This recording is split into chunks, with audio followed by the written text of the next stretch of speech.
Ahead on NCBA's Cattleman to Cattleman. On this week's edition of NCBA's Cattleman to Cattleman, why getting to the root of a weed problem can mean a growing profit for cattle producers. Plus, why experts say total herd fly control actually starts inside the animal. And now, NCBA's Cattleman to Cattleman with host Kevin Oxner. Hello and welcome to this week's edition of NCBA's Cattleman to Cattleman. I'm Kevin Oxner. Thanks for joining us. Topping this week's cattle industry news, cattlemen can breathe a sigh of relief when it comes to the federal budget sequester. A continuing budget resolution is now in place to keep the United States Department of Agriculture from moving forward with a plan to furlough federal meat inspectors. The resolution gave the program $55 million, which replaced almost all of what the sequester took. This means that while the sequester is likely to continue until 2014, it's business as usual for the beef industry for the remainder of the year. While this is good news for beef producers, it's just one example of how government decisions can negatively impact cattlemen. Washington leaders, speaking at National Ag Day events in mid-March, warned of the direct impact the sequester would have if a continuing budget resolution was not put in place. In the livestock industry in particular, we're faced with a very difficult circumstance, because if we don't get flexibility or resources from Congress as they pass through this budget, we will be required to furlough food inspectors. There's no two ways about it. It is what it is. Right now we're looking at 11 days of furloughs, and of course, as everyone knows, when you furlough food inspectors, it also means that you shut down processing facilities. At that point in time, the meat inspectors will be furloughed 1 day a week for 11 weeks, and the entire agency is going to shut down. So what that means is on each of those days, all the packing plants will shut down. So we have the issue of what that means for the livelihoods of the people who work in these packing plants. We have to worry about what it means for the supply of beef to the consumer. And more importantly, we have to worry about the added cost on taking care of these animals extra days as they wait to go into the house, the packing house. So some big concerns that will have a financial impact on all segments of our industry. NCBA fights to protect cattlemen's best interest every day on Capitol Hill, and you can help make that voice even stronger. Become a member of the National Cattlemen's Beef Association today. Just give us a call at 1-866-USA-BEEF or email us at C2C@beef.org. 2013 is well underway, but it doesn't mean that it's too late to tap into some potential profit opportunities. We have more in this week's Market Watch. Market Watch. And here in the studio to give us some insight of where the profit opportunities are in the spring and summer months is Jim Robb, Director of the Livestock Marketing Information Center. Jim, thanks for coming to the show. Thanks for the invite. Well, I'd like to begin by getting some of your perspective of the overall economic environment facing the cattle industry. Well, overall, the economy is still growing rather slow in the U.S., but consumers are starting to finally feel better, so that's a little bit of a positive. Our foreign markets still a little bit weak, but on the supply side, we have still tightening cattle supplies. Through the first quarter of this year, our herd is still shrinking on the beef cow side. So with a little help maybe from Mother Nature this year, and in terms of corn costs coming down, etc., we could have the second half of 2013 better than the second half of 2012. So there's a little bit of optimism, again, bit dependent on Mother Nature. Well, that is good news. You talk about Mother Nature. You know, 2012 was a tough year from a profit perspective, especially for folks suffering in the drought areas. Give us your perspective of how 2013 is shaping up. Well, 2013 seems to be shaping up better than 2012 came in. We were pretty optimistic early in 2012, but then the drought hit, really cut quite a bit of profitability from our cow-calf sector. Our preliminary estimates for 2013 is that returns over cash costs plus pasture rent for the typical cow-calf producer in the U.S. this year will be $160 to $165 per cow. That's pretty good. That doesn't cover all your costs, but that's a good rate of return. In fact, the best probably since 2004. So again, a little cooperation from Mother Nature, lower corn costs, a little bit of strength from the consumer side, we can look at some better returns in the cow-calf sector in 2013. You know, we were talking before the show about some ideas you had relative to how cow-calf producers can find other profit profit opportunities. You mind sharing some of those? I think particularly in this economic environment, one area we often overlook are the cull cows. Those prices are record high, probably will continue to get stronger. Strong demand for hamburger, and we can look at some of our production practices and our marketing of those cull cows and gain some profitability. I think also in this economic environment of high land rental rates and costs, high feedstuff costs, some of these pasture and range improvements now show economic returns that we didn't show a few years ago. Cross fencing, improving pasture conditions, taking out the invasive species.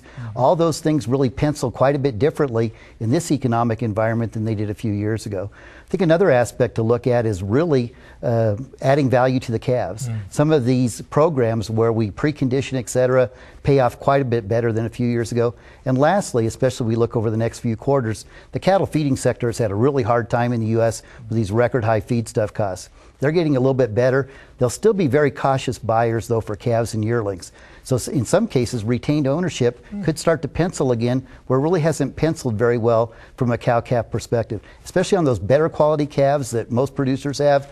Maybe an opportunity to put a sharp pencil to that again here 2013. Those are some great recommendations. Thanks so much for coming to the show and sharing those. Thank you. For more information on potential profit opportunities or a wide variety of other market projections, just log on to our website at cattlemantocattleman.org. The average age in the ranching community continues to increase, and the younger generation is choosing to find work outside production agriculture. But one group is working to reverse that and ensure those folks have the tools they need to carve out a future in the beef industry. We have more from New Mexico. My dad and my grandpa purchased a ranch a couple years after I was born, and I grew up on it, just working and riding. Probably could ride before I could walk. Well, my long-term goal is to become a large animal veterinarian. So I came to camp this year really wanting to meet people and talk and try to figure out what my best way to get into vet school is going to be. The whole need for this camp was driven by the fact that we need more young people to come back to the ranch, to see that there are career opportunities in this industry. New Mexico's Youth Ranch Management Camp is strengthening today's beef cattle industry while building tomorrow's leaders. These students are not rookies, let's say. They're hand-selected to come in here, but these are the future leaders. So I'm a third-generation rancher on my great-granddad's ranch. Ranching is big numbers. That's something I want to do. I'm older. Expand our cow numbers. Because the age of the average rancher across America is increasing, it's vitally important to train a new generation of young people dedicated to keeping ranching the economic and social backbone of their rural communities. For 1 week in June, these hard-working teens attend the New Mexico Youth Ranch Management Camp on the beautiful Valles Caldera National Preserve. They learn about producing and marketing high-quality beef, as well as managing rangeland and wildlife. Using what they've learned, the kids work in teams to develop their own ranch management plans. This is not a classroom exercise to these campers. It's serious business. Last year I just got started. I purchased my first cow-calf pair, registered Black Angus. Many of these campers already operate their own mini operation, buying, raising, and selling their own cattle as part of their family's ranch. They know the techniques and management practices they learn at the camp can help them increase the profitability and also enhance the productivity of the natural resources on the ranch. So they come eager to learn. I love just taking a couple steps and seeing 10 different plants. And that's the kind of career I want to go into. I want to go into range management.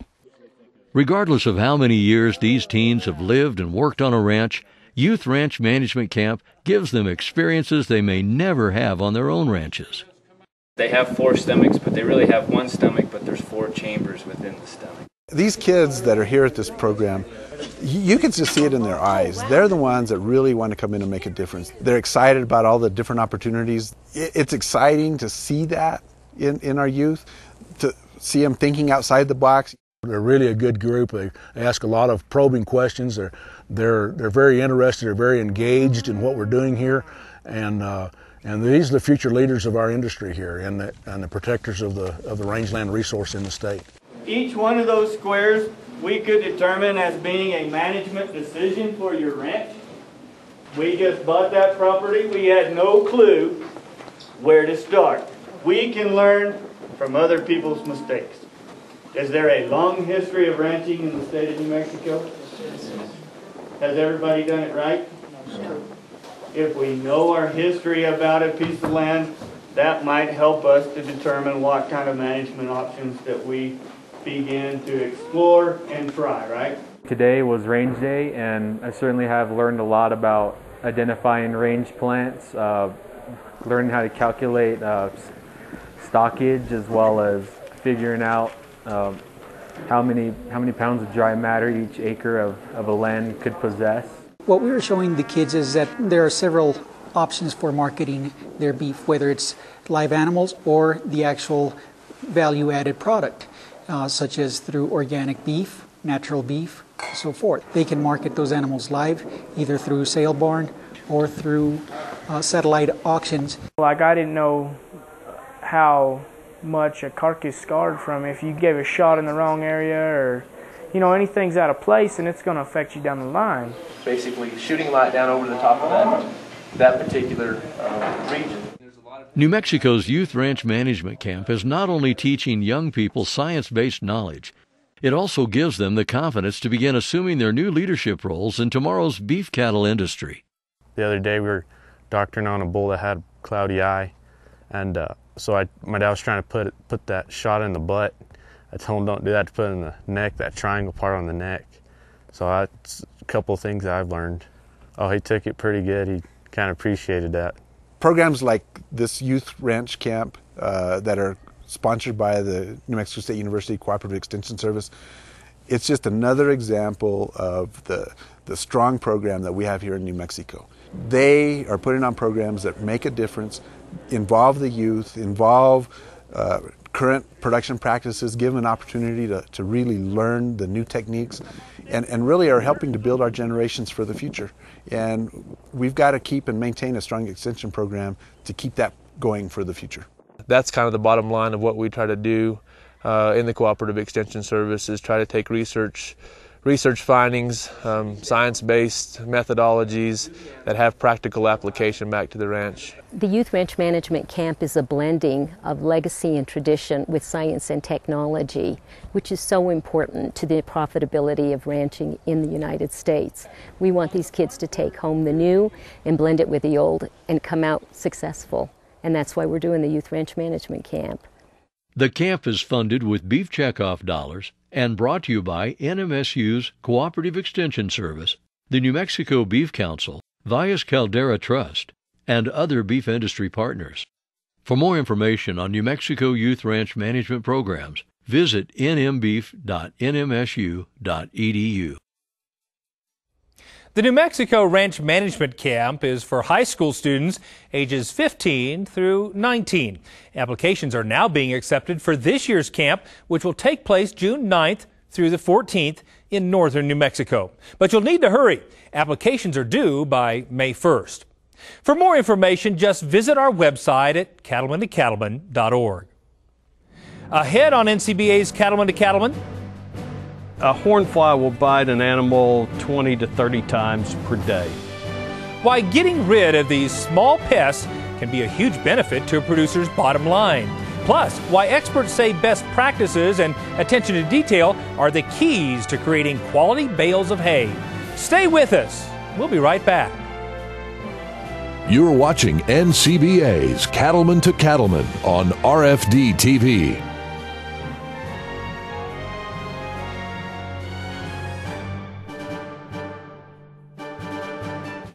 Respiratory disease is a significant animal health issue in the beef industry. It costs producers nearly $1 billion in lost profits each year, and it's the most prevalent disease in calves older than 30 days. So why not prevent respiratory disease before it steals from your bottom line? Vista Once protects your calves with the most complete respiratory disease coverage available, and Vision Blackleg vaccines can add 14 pounds per calf at weaning. For further information, contact your local veterinarian or animal health supplier.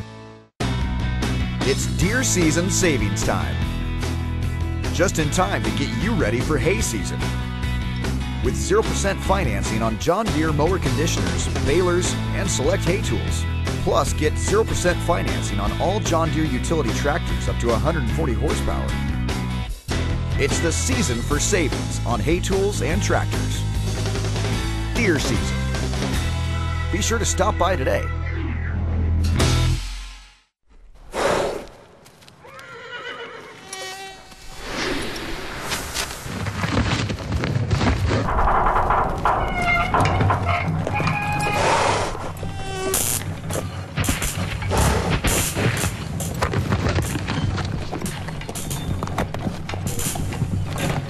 There's an easier way to help protect your horse from West Nile virus. West Nile Innovator. No other vaccine has helped protect more horses. Talk to your veterinarian today.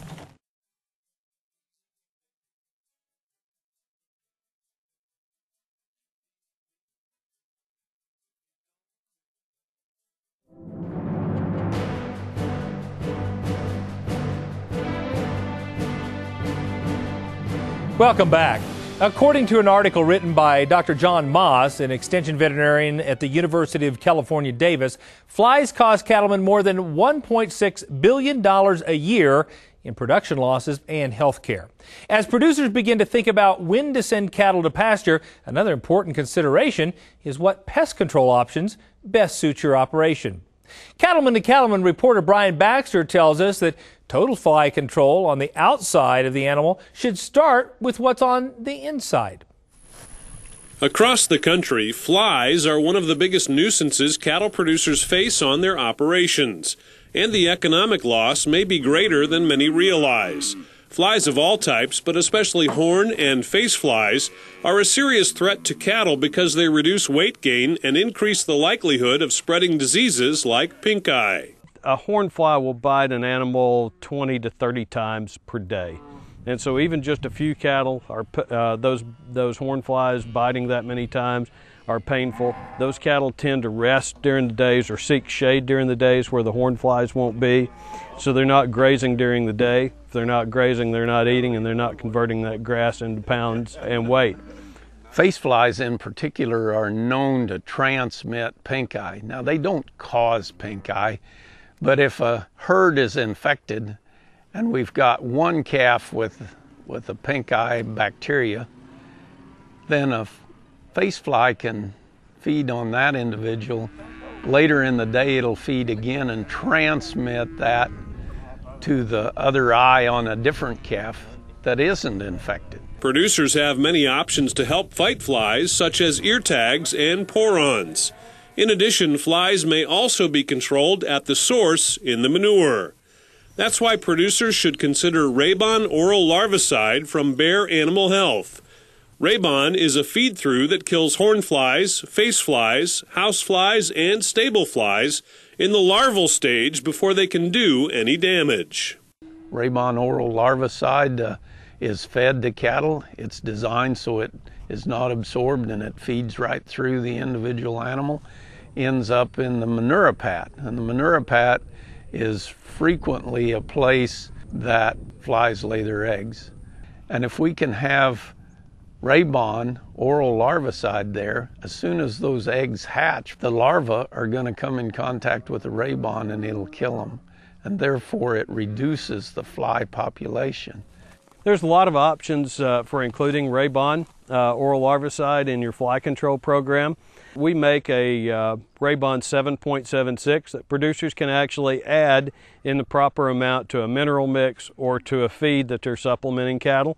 However, the easier way, there's some ready-to-use products that are available.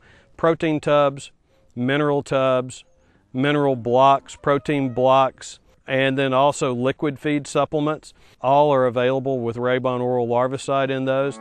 Flies can travel a great distance to find cattle, so even though the oral larvicide is reducing fly populations on your farm or ranch, adult flies could be coming from other locations. That's why Raybon should be used as one part of a fly control program. Raybon by itself will do a lot to control fly populations. The only thing is we'll have flies migrate in from surrounding areas, and of course Raybon isn't going to kill adult flies. But if we use ear tags in conjunction with it, they will kill adult flies, and the combination of the two give us a double effect, if you will, on fly control. So we're killing adults and we're killing larvae in the manure. So 2 defense points that are really important. A lot of people will work those calves to put in fly tags or pour them or spray them or deworm them in the spring. That's a great time then to start. And then you would continue your Rabon oral larvicide in that mineral throughout the year until you really get to about your first really killing frost. Both face flies and horn flies may develop resistance to insecticides over time. For maximum prevention, it's advisable to alternate the class of insecticide you use each year or 2. Rabon oral larvicide is a versatile, economical larvicide, and with Rabon at the foundation of a comprehensive fly control program, cattle can stay comfortable and keep on growing. So a study that Bayer did last summer indicates that we're going to have about 12 pounds in added weaning weight if we control horn flies on a cow. So it's worth doing. 12 pounds on today's market is going to make about $18 per calf difference on that weaning weight versus one where horn flies are not controlled. If we're spending $5 or $6 on fly control, by the time we add some labor to it and have the ear tags and the Rabon in the feed for the summer, it's a good return. Rabon, as a part of a complete or comprehensive fly control program, is going to reduce the pressure on your cattle. It's going to reduce the stress on those cattle, whether they be it's a cow-calf operation or a stocker operation. By doing that, you're going to have a better health program for those cattle as a result of reducing the fly population and stress that those cattle undergo. Whether fed in molasses tubs, as part of the mineral program, or in any other form, producers appreciate the ease of adding Rabon oral larvicide to their program and the ability to stop fly problems before they can even begin. I'm Brian Baxter for NCBA's Cattleman to Cattleman. You can learn more about fly control and Bayer's full line of products by visiting our website at cattlemantocattleman.org. We'll be right back.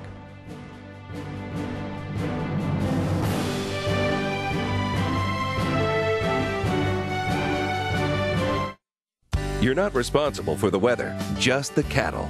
And Rangeland works as hard as you do to deliver performance, production, and profitability.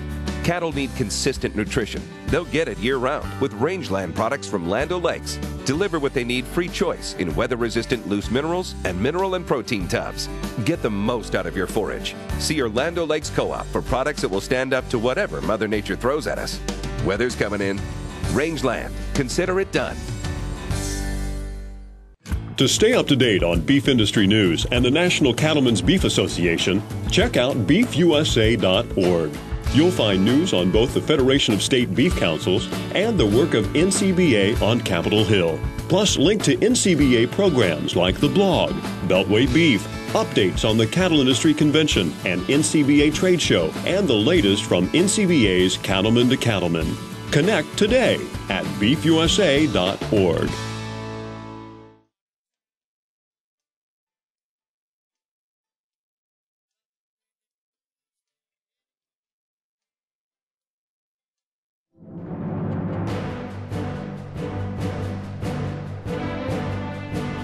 Welcome back. Weeds can be a serious problem for ranchers all across the country. Cattleman to Cattleman reporter Sharon Alseth gives us a closer look at one particular weed that can frustrate producers, as well as the best way to battle this nuisance. As the value of forage has increased, so has the value of good forage management. Many ranchers know firsthand that in order to be a successful cattle producer, you must first be a successful grass farmer. Grass is the most important thing we do. I mean, I think we're in the grass business, not the cattle business. You got to have grass to raise cattle. A few times I met my wife's grandfather before he passed away. He spent more time driving around this place, looking out the window, chewing on a cigar, looking at various types of grass, and not showing me cattle. And I thought, well, hey, you're a cowboy. Where's the cows? But he impressed on me very early on how important it was to spend your money and your time growing good pastures full of grass. Weeds are one of the factors that can affect forage quality. These unwanted plants compete for light, water, and nutrients and are often more aggressive than the desired forage species. Weeds diminish the quality and quantity of the forage available, and certain weed species are potentially poisonous to grazing animals. The ranchers put a lot of effort into establishing their forages, and it's a big investment. So it's not something they want to hurt in the long term by letting the weeds come in and invade. It reduces grazing area, and you take your grazing area, and that's how you determine, your cow carrying capacity. You base it on what you have, and maybe what you anticipate having in the future. We're constantly having to spend money on controlling all the invasive species that we have. Well, they take grass away from us. I mean, our cows, like where the briar patches are, the cattle won't feed there.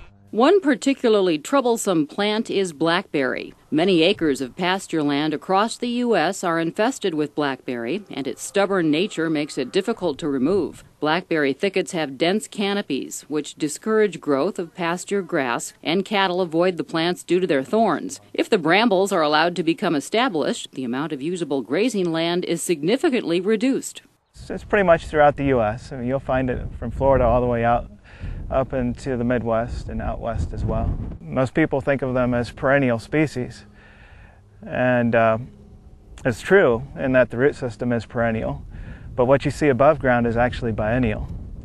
So the canes that come up in one year, they just grow. The next year is when they flower and produce the fruit. Then they will actually die, and you get new canes coming up that produce new fruit the next year. It grows in clumps and will get, waist high or better, and the cattle just won't penetrate it. It has good grass underneath it in some areas. Some areas it doesn't, but the animals won't, it's really thorny and they won't eat around it. So as it gets bigger and bigger and bigger, you lose more and more good grazing grass.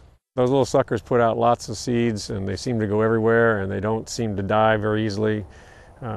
Once you think you got it under control, you don't. You get that in 1 or 2 acre patches, and what it does is it effectively wipes out or shuts down the growth of any grass. There are actually several types of blackberry, an upright version that most ranchers deal with, the tall, arching Himalayan and evergreen blackberry varieties of the Pacific Northwest, and then a low-growing, trailing type that's known as dewberry. Producers often confuse blackberry and dewberry, but the overall plant appearance and growth habits of these two species are quite different. This is dewberry. This is more of a trailing blackberry type species. It's not really blackberry, it is dewberry. Blackberry will be more upright in growth. You can see this plant is more prostrate, growing along the ground. And what you have with dewberry is usually these big dark green leaves, which they aren't green right now because we've actually been cold in Florida. And then these red stems, which is a good characteristic for dewberry. So this is the more upright type blackberry. You can see it's not spreading across the ground. The stems are actually green on this one, and there's no hair on the stems, but it does have those sharp spines. That's characteristic of the blackberry type species.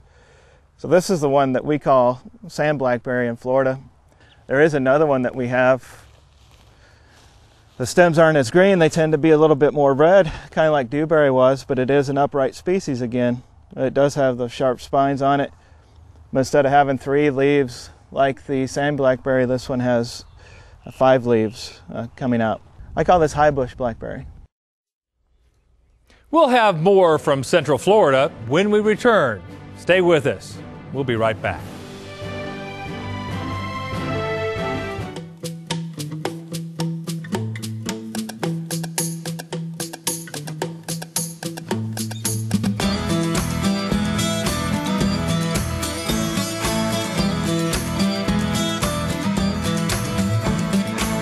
Grow more low-cost forage and improve grazing access by clearing out weeds and brush with these Dow AgroSciences herbicides. See your Dow AgroSciences representative or visit rangeandpasture.com. Respiratory disease is a significant animal health issue in the beef industry. It costs producers nearly $1 billion in lost profits each year, and it's the most prevalent disease in calves older than 30 days. So why not prevent respiratory disease before it steals from your bottom line? Vista Once protects your calves with the most complete respiratory disease coverage available, and Vision Blackleg vaccines can add 14 pounds per calf at weaning. For further information, contact your local veterinarian or animal health supplier.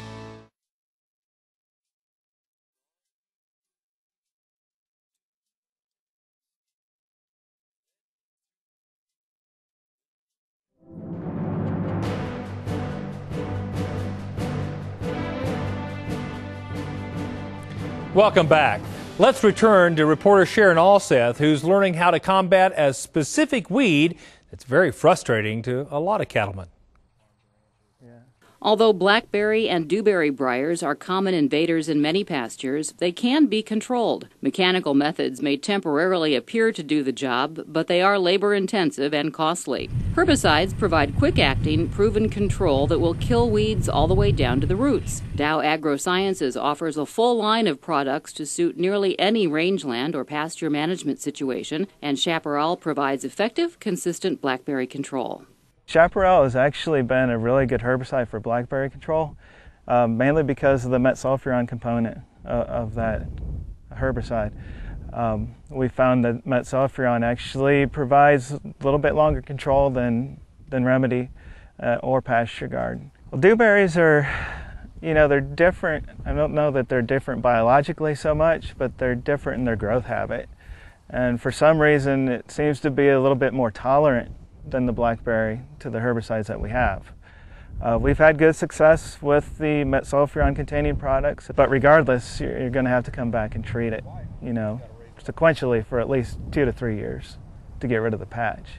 There are several keys to remember when it comes to good blackberry control. The first is to remove the top growth from the stand so you get good, consistent spray coverage. Once the blackberry has been mowed, shredded, or burned, you should delay herbicide treatment at least 6 months to allow enough regrowth to carry the herbicide down to the roots and kill the plant. Also, don't mow dead-looking blackberry too soon after spraying. Wait at least 6 months to allow the herbicide time to reach the roots. Remember, patience is a virtue when it comes to blackberry control. I think with weed control in general, you have to have a little bit of patience, but blackberries specifically, they can become really frustrating. Keep in mind that when you have a blackberry problem, it's not a problem that showed up overnight. It took several years to get there. It's going to take you at least 2 or 3 to get back, to where the pasture used to be. Patience is definitely key because everybody thinks that you can mow them and you're just going to keep knocking them back, but that's not the case. We weren't making much headway, so we had the Dow rep come out and help me, and she made some recommendations for us to do different things. Basically not mow it and to do the spray application in the fall, and it's really made a difference. We're getting down now where it's not much of a problem at all. The product works as long as you apply it at the right time and in the right conditions.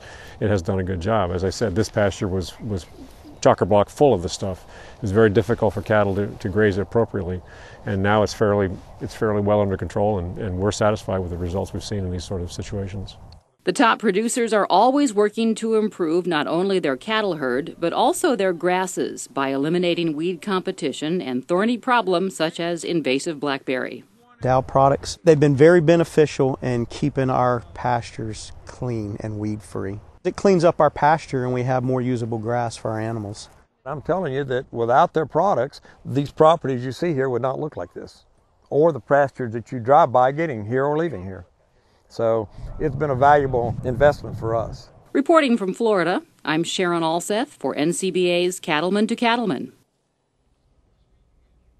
You can find more information on controlling blackberries with Chaparral at rangeandpasture.com. And remember to always read and follow labeled directions. Stay with us. We'll be right back.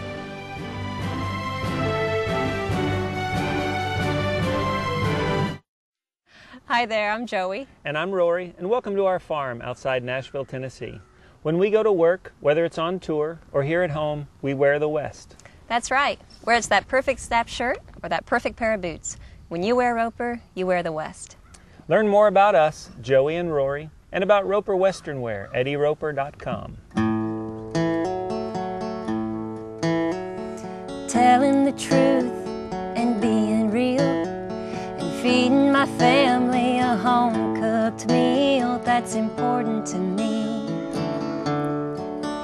That's important to me. Planting the garden and watching it grow.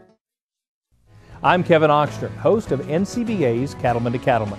Check us out at cattlemantocattleman.org or on Facebook and Twitter.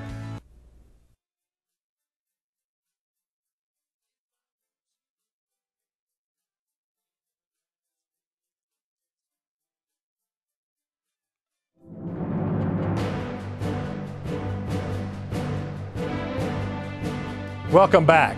Most cattlemen know that there's nothing more important when it comes to feeding your herd than hay quality. And putting up quality bales is dependent on producers around the country using best practices, not their size or location. Cattleman to Cattleman reporter Brian Baxter had a chance to learn some tricks of the trade in Okeechobee, Florida. In the heart of Central Florida cattle country, you'll find Wes Williamson working on his family ranch. Well, I'm a third-generation cattle rancher here in Okeechobee. My grandfather started this ranch back in the 1940s and handed it down to my father, and I've had the blessing of being able to work with my father and now working with my son and daughter on this operation. Oh, it's a tremendous blessing. The Williamsons raise mostly Brangus cattle on operations in Florida, Texas, and Alabama. Florida is a unique place to raise cattle, and it's a place where feed and forage is important to raising a healthy herd. And Wes says there are times of the year where his operation relies on hay as a supplemental feed. He says he's learned that quality is key to success.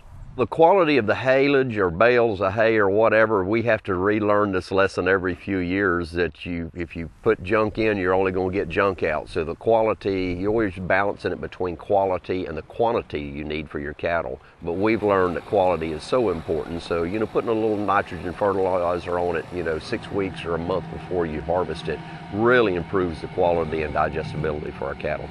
So how do you get that quality bale? New Holland Agriculture says there are some simple steps to keep in mind when making hay, no matter where you operate. First, you have to choose the baler size that's right for you and the crop you're baling. There are several size options that can help with the transportation and storage of round bales, and a range of features to select when it comes to making high moisture hay. New Holland offers a silage special baler that has some key features in order to accommodate high moisture hay baling. We offer a dual cam heavier duty pickup to handle the additional weight of the crop coming into the chamber. We offer a back wrap roll that will allow stop crop from accumulating on the back of the belts. We also have scrapers in the baler to keep the crop from accumulating on the rolls, in addition to in-feed discs inside of the bale chamber that'll lower horsepower requirements by keeping the crop off of the side sheets of the baler. Grow quality, watch your moisture contents. We do have some tools out there that helps. I know New Holland has a preservative for dry hay. They're not miracle workers, but these preservatives can help us in off-weather type conditions, and we do use an inoculant on our baleage to help promote less mold and stuff in the bag. And that's just kind of an insurance, but really it boils down to your grow season, figure in your climate, your weather conditions, your air quality, work on drier ground if you can, but just the basics of good haymaking. You got to get it dried down to a certain point. Kenneth Arnold manages forage for Family Tree Enterprises not far from the Williamsons' Florida operation. He says in addition to managing moisture content, one of the most important things he watches for is bale density. Bale density is very important. The more air that we can compress out of these baleage bales and the less oxidation and heat buildup, the better fermentation quality and less problems we will have inside the bag. We'll get a better fermentation. Yeah, the density is very important to get the air compressed out. In the round baler itself, select a good ground speed to the crop itself and your ground conditions. Give your baler time to roll a good, firm, tight bale and compress it. And if they're laid out flat, you're going to get more compression than you are if you rake it up in a big fluffy windrow. But again, either flat or raked up, you need to either slow down or to adapt to that windrow to give it time to compress it really well. And just pay attention. Keep your eye on your monitor and keep your eye on your baler and let her do its job. Patience again. That patience, New Holland says, can be important to increasing your bottom line and the quality of your hay. We're proud to have one of the densest bales in the industry, and the reason that we're very passionate about creating a dense bale is all related to hay storage. Many cattlemen may be storing their round bales in the field along a fence line, and so having a dense bale allows that bale to shed water a lot easier. And bale density is a big part of that. The more hay that you can put in a bale, the less bales that you'll have to move out of the field. So there's a lot of fuel savings to consider by checking your bale density and knowing how to set that and monitor it. And New Holland delivers the right baler to give you the densest bale possible in order to save fuel in the field by less moves and giving you less spoilage if you're doing a baleage bale, for example, because you're squeezing more oxygen out of that thing. We'll have more expert tips for best haymaking practices when we return. Stay with us. We'll be right back.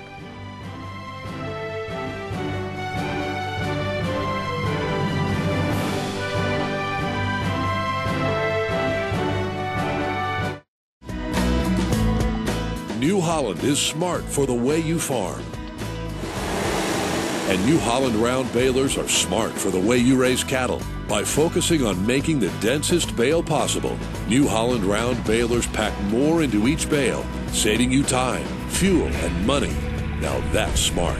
We can also match your feeding requirements with a variety of bale slicing, cutting, and wrapping options to help maximize your time. Plus, with models designed specifically for silage or specialty crop harvest, New Holland gives you the power to make smart choices to fit your farm or ranch. You work hard to get the most out of every hay season to benefit you and your cattle. From mower conditioners to balers and tractors, New Holland has the right solutions to help you make quality hay and forage for your cattle operation. Visit your New Holland dealer to learn more about the complete lineup of New Holland equipment, in addition to all the benefits available to cattle producers.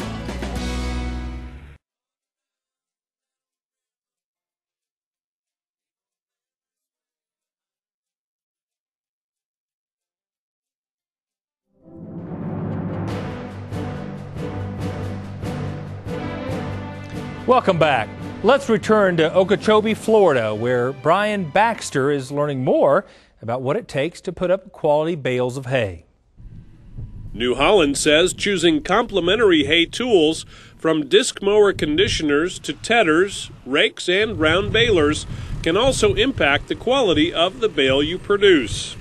The windrow size is really what is one of the deciding factors, and from cutting to raking to tedding, and then into the baling and chopping process, sizing those hay tools up appropriately so they work well in unison together is very important. Again, laying it out in a nice thin swath is best, so then you don't have to go through the tedding and the raking process too many times, which will lower the nutritional value. So sizing that equipment is very important to each operation.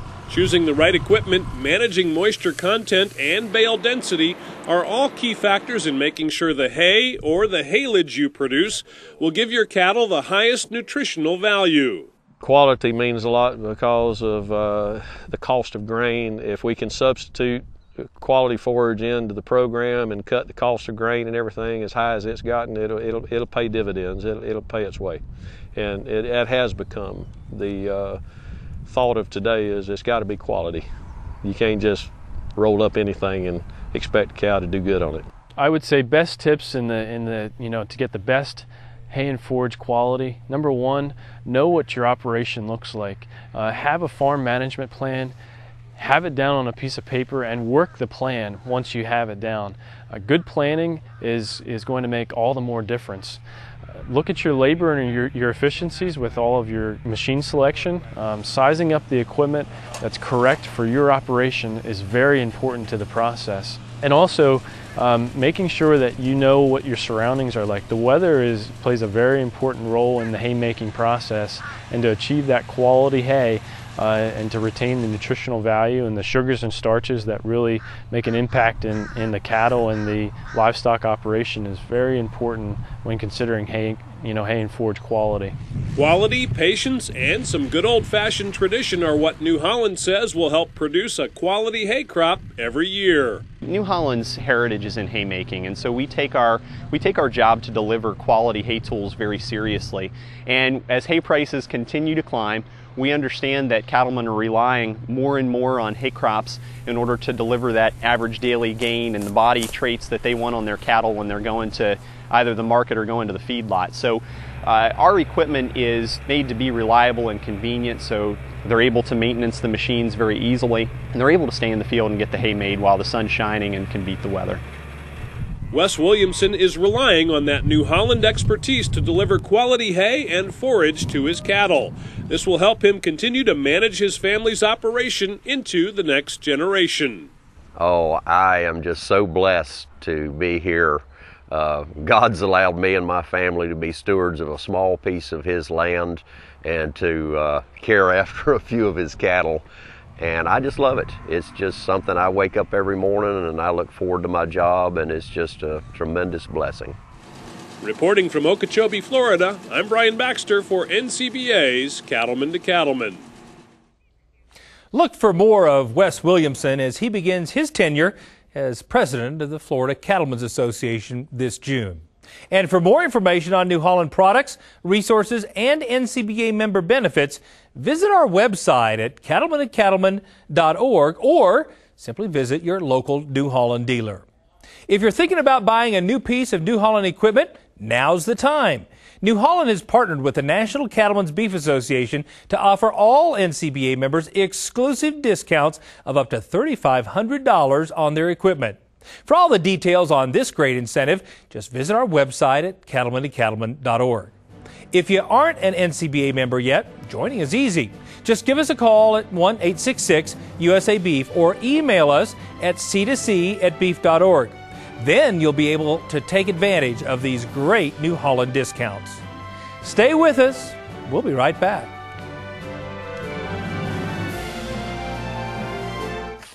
Sometimes you feel like a block, and sometimes you don't.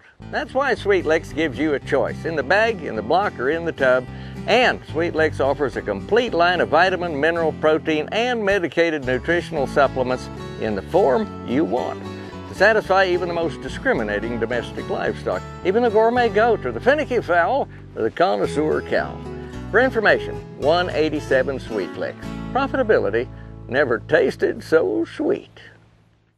We know who made that hitch. We know who cut the steel, who milled the ball, and who welded the seams. We know who tested, measured, and checked. We even know who thought the whole thing up.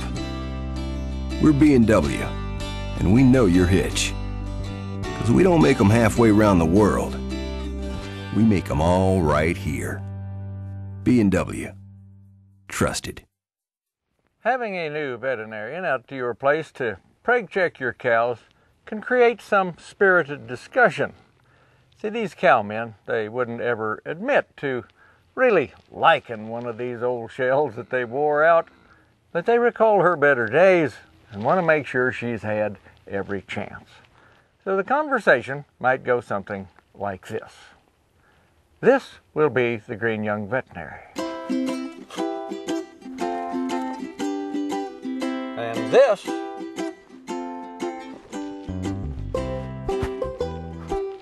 will be the experienced cowman. What's the story on that good old cow? Well, she's sort of gimpy on the left hind leg and her breathing's kind of fast. Shoot, I remember when she was born. It wasn't that long ago. Well, somebody bobbed her tail last year, but well, I guess you ought to know. You bet your life I know that cow. She's a good one as I've saw. I just thought since she was getting thin and got that big lump on her jaw.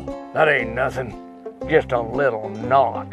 Yeah, but one eye's blue, and she lappied her calf, and she ain't got a tooth in her head. Listen, kid, I remember that cow. I even milked her for a while. Sure, but she's got a swing bag and one big tit and skin like a crocodile. Kid, you gotta admit she knows the range and every water hole. Well, I hate to tell you she's open now and these prolapse stitches won't hold. She's nothing to me. Don't get me wrong. I know she's getting old. Well, you're the boss, and if you want to keep her, whatever you say goes, but if it is me, I'd cull her fast and never shed a tear. Well,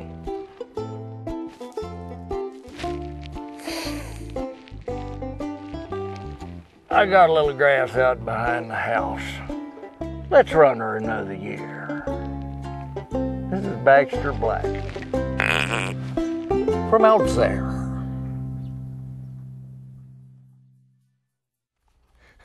Baxter, that's one of my favorites. We'll be right back.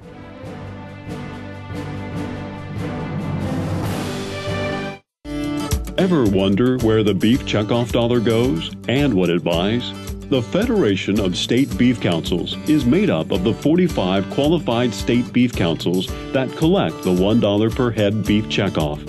Each council keeps control of 50 cents and sends 50 cents to the Cattlemen's Beef Board for use in national beef checkoff programs. Many states also choose to send a portion of their share to the Federation to expand national and international efforts.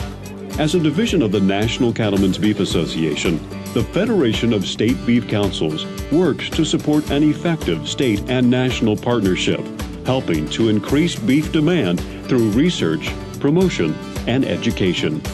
Because producers themselves direct these programs, your beef checkoff dollars are in good hands. Learn more about the Federation of State Beef Councils by visiting beefusa.org.